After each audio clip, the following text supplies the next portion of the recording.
किसी के हाथ नहीं, किसी के पैर नहीं, ऐसे 51 दिव्यांग जोड़ों ने फेरे लिए हैं राजस्थान के अंदर। लेकिन ऐसी शादी हरियाणा के अंदर भी देखी गई थी कुछ 1 डेढ़ साल पहले, और वो बड़ी फेमस लव स्टोरी थी। यानी कि वो अश्वनी और मनीषा की मैं जो है बात कर रहा हूँ कि एक अश्वनी नाम का लड़का जो कि दिव्यांग था पिछले 7-8 साल से, क्योंकि उसका एक्सीडेंट हो गया था और जिसके कारण उसकी रीढ़ की हड्डी के अंदर जो है प्रॉब्लम आ गई, नस ब्लॉकेज होगी, और वो जो है पिछले 7-8 साल से जो अपना जीवन जो है खाट के ऊपर ही व्यतीत करने लग रहा है।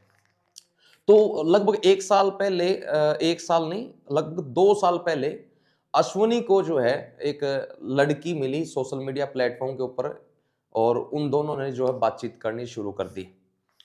पहले लड़की को पता नहीं था कि अश्विनी जो है वो दिव्यांग है, लेकिन अश्विनी ने 2 से 3 दिन के अंदर ही जो है उसको बता दिया था। यानी कि लड़की का नाम मनीषा था और वो भिवानी डिस्ट्रिक्ट के ही दोनों लड़का-लड़की थे। एक कोई सोशल मीडिया प्लेटफ़ॉर्म था, उससे बात होगी। मैं वो सोशल मीडिया प्लेटफ़ॉर्म आपको लोगों को नहीं बताऊँगा, क्योंकि आप भी जो है फिर उसी चीज़ पे जाएँगे और आपके साथ भी कहीं न कहीं ऐसा ना हो जाए, ये मेरे को डर है। तो उस लड़का और लड़की की जो है बातचीत होने लगी। अश्विनी ने 2 से 3 दिन के बाद जो बताया कि मैं दिव्यांग हूँ, मैं चल फिर नहीं सकता। और लड़की को भी जो है उस चीज़ के ऊपर कोई आपत्ति नहीं हुई। लगभग 1 साल तक जो है दोनों की बात होती है, अश्विनी और मनीषा की। और लगभग 1 साल तक बात होने के बाद जो है वो ये डिसीज़न लेते हैं कि हम लोग जो है वो शादी करेंगे। यानी कि दिव्यांग लड़के के साथ शादी करने के लिए तैयार हो गई थी एक मनीषा नाम की लड़की, जिसके शादी के बाद जो है उन दोनों की लव स्टोरी इस तरीके से सोशल मीडिया के ऊपर वायरल हुई कि लोगों ने खूब प्यार दिखाया। परिवार वाले कह रहे थे कि उनके घर देवी आ गई। यानी कि किसी लड़की को ये पता है कि उसका पति जो है चल फिर नहीं सकता, और फिर भी अगर उससे शादी कर रही है किसी लड़के से कि जो कि चल फिर नहीं सकता, तो वो देवी से कम भी नहीं हो सकती। लेकिन उस समय काफ़ी ज़्यादा वीडियोज़ वायरल हुई, लोगों की भावना इतनी जुड़ गई उन लोगों के साथ। लोगों ने भैंसें तक दी, यानी कि मुँह दिखाई के अंदर भैंसें भी दी, किसी ने कुछ दिया, किसी ने कुछ दिया। तो खूब वायरल लव स्टोरी थी। जब पता चला कि इस तरीके से बातचीत थी, लेकिन पिछले कुछ दिनों से जो है वो उस घर के अंदर जो देवी आई थी, वो देवी को लोग जो है वो लुटेरी कह रहा है, कोई कुछ कह रहा है। यानी कि वो मनीषा जो है जा चुकी है अभी। ये हाल-फिलहाल की घटना है, और मैं आज ये खबर पढ़ रहा था कि ऐसे-ऐसे दिव्यांग लड़का-लड़की की शादी हुई, तो सोचा कि इस मुद्दे के ऊपर मैं जो है आप लोगों को कुछ बताऊँ। तो वो लड़की जो है अभी जो मनीषा थी, वो लगभग 1 साल अश्विनी के पास रह के और वो जा चुकी है। जब अश्विनी से बात की कि क्यों गई वो, तो उसने बताया कि मेरी तो कोई बातचीत ही नहीं हुई, अचानक से चली गई। तो और बताया कि कोई लड़का जो है रेगुलरली उनके घर पे आता था और वो उसके साथ अटैचमेंट हो गई, और वो एक दिन जो है दोनों गायब हो गए। और कुछ मतलब उन्होंने एप्लीकेशन दी, थाने के अंदर दरखास्त दी, तो पुलिस ढूँढ के लेके आई। तो मनीषा को मनीषा के घरवाले ले गए, और जो लड़का लेके गया था उसने भी मनीषा को छोड़ दिया, और जिसके साथ शादी की थी अश्विनी भी जो है उसको लेके वापस नहीं आना चाहता। और इस तरीके से मामला कुछ जो है खराब हो गया। अभी लोग जो है मनीषा को गालियाँ दे रहे हैं कि वो अ गलत थी, उसने गलत किया ये सब। लेकिन इसके अंदर एक कमेंट जो है सबसे ज़्यादा देखने को मिल रहा है कि गलती अश्विनी की भी बताई जा रही है। क्योंकि अश्विनी की इसलिए बताई जा रही है कि लोग कह रहे हैं कि यार अश्विनी को क्या दिखाई नहीं दे रहा था कि वो अपाहिज है, वो ना ही तो उसके साथ फिज़िकल रिलेशन बना सकता, ना अपना वंश चला सकता, वो खुद इतना डैमेज है, तो को एक खूबसूरत लड़की जो उसके जीवन में आ रही, तो उसको सोचना चाहिए था कि भाई क्यों मैं इसकी भी ज़िंदगी क्यों बर्बाद करूँ? इस तरीके के जो है कमेंट भी चल रहे हैं वीडियोज़ के अंदर, पहले काफ़ी स्टोरी करी है मैंने। लेकिन आज रिज़ल्ट के ऊपर जो मैं वीडियोज़ ये बना रहा हूँ। तो उसके बाद जो है ये समस्या हुई कि अश्विनी ने जो है उसको छोड़ दिया, और जिसके साथ गई थी उसने भी छोड़ दिया।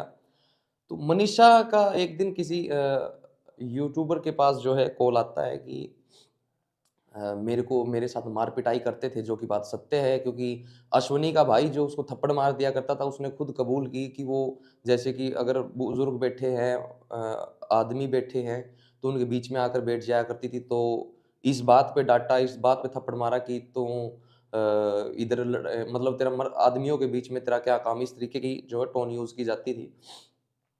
और मनीषा ने बहुत सारी बातें बताई कि मैं किसी के साथ नहीं गई, ऐसे-ऐसे कुछ। लेकिन एक बात तो सत्य थी कि मनीषा को जो वहाँ पर उसका भाई जो है थप्पड़ लगा दिया करता था। अश्विनी कुछ कर नहीं सकता था क्योंकि वो जो है दिव्यांग है, वो चल फिर नहीं सकता। अभी समस्या ये हुई कि अश्विनी अगर मनीषा को मना कर देता पहले, तो ये नौबत जो है ना ही तो मनीषा के साथ आती और ना ही जो अश्विनी के साथ आती। अश्विनी से जब ये बातचीत की कि आपने जो है मनीषा को बताया था कि मैं किसी प्रकार, देखिए ये बात सत्य है कि हर पुरुष या महिला को जो है शारीरिक संबंध बनाने होते हैं, ये अपने वंश को बढ़ाने के लिए, और सबकी इच्छा होती है। बुरा भला दोनों को कहा जा रहा है, अश्विनी को भी, मनीषा को भी। मनीषा की क्या गलती थी? मनीषा की सिर्फ इतनी गलती थी कि उसने जो है ये सोचा कि मैं एक ऐसे व्यक्ति का साथ दूँ जो कि बेसहारा है, उसका सहारा बनूँ। और अश्विनी को लोग इसीलिए इसलिए कह रहे हैं कि अश्विनी ने सोचना चाहिए था कि ये चीज़ संभव नहीं है। यानी कि दोनों का मेल-जोल नहीं है किसी प्रकार से, और अश्विनी को ये बात सोचनी चाहिए थी कि वो मनीषा की भी ज़िंदगी खराब ना करे। लेकिन ये मामला कुछ इस प्रकार से हुआ कि दोनों ने शादी की, कुछ दिन बाद जो है मनीषा वहाँ से चली गई, बहुत सारी समस्याएँ। अभी मनीषा ने तो मेन जाने का कारण ये बताया कि उसको वहाँ पर पीटते थे, और कमेंट सेक्शन में लोग कह रहे हैं कि हर किसी को जो है फिज़िकल रिलेशन बनाने होते हैं, और अश्विनी जो है ये फिज़िकल रिलेशन बनाने में सक्षम नहीं था, इसलिए जो मनीषा चली गई, इस तरीके की कुछ टिप्पणियाँ कर रहे हैं लोग। लेकिन मनीषा को ये बात पहले मालूम थी, ऐसा मनीषा ने भी कहा और अश्विनी ने भी कहा कि मैंने बताया था कि जो है मैं कोई भी काम ढंग से नहीं कर सकता हूँ। तो इसीलिए जो है लोग कुछ कमेंट कर रहे हैं, कोई किसी को कह रहा है, लेकिन इस पूरे मामले के अंदर जो है अश्विनी की ज़्यादा गलती बताई जा रही है, क्योंकि अश्विनी ने सोचना चाहिए था कि जो चीज़ पॉसिबल ही नहीं है, उसको जो पॉसिबल अगर उसके सामने हो रही है तो उसके ऊपर उसको डाउट होना चाहिए था। उसको वो शादी नहीं करनी चाहिए थी, क्योंकि मनीषा की भी ज़िंदगी खराब, उसने अपने सुख में तो शादी कर ली, लेकिन मनीषा की ज़िंदगी तो खराब हो गई थी, लेकिन मनीषा जो है चली गई। तो ये पूरा मामला जो था, और अभी दोनों अलग-अलग हैं। अश्विनी भी जो मनीषा को नहीं लेके आना चाहता और मनीषा भी जो नहीं आना चाहती। दोनों अलग-अलग हो गए, लेकिन मैं ये संदेश जो है पूरे भारतीयों को जो है, हर एक भारत के निवासी को देना चाहता हूँ कि अपने शादीशुदा जीवन को शुरू करने से पहले अपने पार्टनर को जो है आप अच्छे से देखें कि वो आपके साथ कंफर्टेबल हो सकता है या नहीं हो सकता।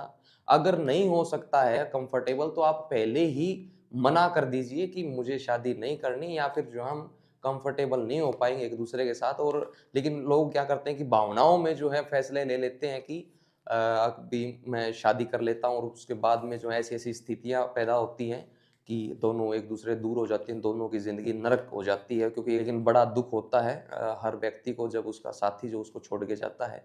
तो ऐसी स्थिति न बनाएँ कि ऐसा कोई साथी न चुनें कि जो उसको छोड़ के जा सकता हो। पहले आप ये देखें कि एक-दूसरे के साथ कंफर्टेबल हो पाएँगे या नहीं भविष्य में। एक-दूसरे की अच्छाई-बुराई जो है आप जानें, और उसके बाद अपना निर्णय लीजिए। ये कहानी आपको सुनाने का सिर्फ़ एक ही मकसद था कि आप लोग भी सावधान रहें, सतर्क रहें, और सोच समझ कर के जो है अपने फैसले लें, ताकि आपको कोई आने वाले समय में परेशानी ना हो। आप देख रहे थे आकाशवाणी स्पीकिंग, मैं हूँ सुमित शोराण।